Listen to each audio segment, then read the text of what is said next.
দুনিয়াতে থাকা অবস্থায় যারা আখিরাতের বাজার করলো না, সওদা করলো না, পরকালে তাদের কি উপায় হবে সেই চিন্তা যারা করলো না, তাদের মতো হতভাগ্যই দুনিয়াতে আর কেউ নেই। আজরাইল কিন্তু ঘুষ নেয় না। আমি অনেক টাকা গান করতে করতে অনেক টাকার মালিক, বাড়ি গাড়ি সবই আছে, যদি বলি যে আপাতত আমার গাড়িটা নিয়ে যান, আমাকে কয়েকটা দিন সময় দেন, মানবে? কারো কথা মানবে? মৃত্যুর কথা যে মানুষ দিনে 5 বার স্মরণ করে সে কোনো ভুল কাজ করতে পারে না। একবার স্মরণ করে দেখেন, আপনি মরে গেলে আপনার সঙ্গে কে যাবে?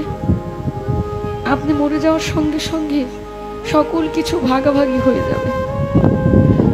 আপনি মরার সঙ্গে সঙ্গে আপনার ব্যাংকে কি আছে সেটা নিয়ে আপনার সন্তান, আত্মীয় স্বজন সবাই একটা হইচই লাগাই দিবে, কিন্তু আপনি যে কোথায় যাবেন সেই চিন্তাটা কেউ করবে না। মৃত্যুর কথা যখন স্মরণ হয় নিজের কাছে খুব অপরাধী মনে হয় যে আজরাইলের সামনে কি জবাব দেব, কি বলবো, সেদিন কি বলার আছে আমার।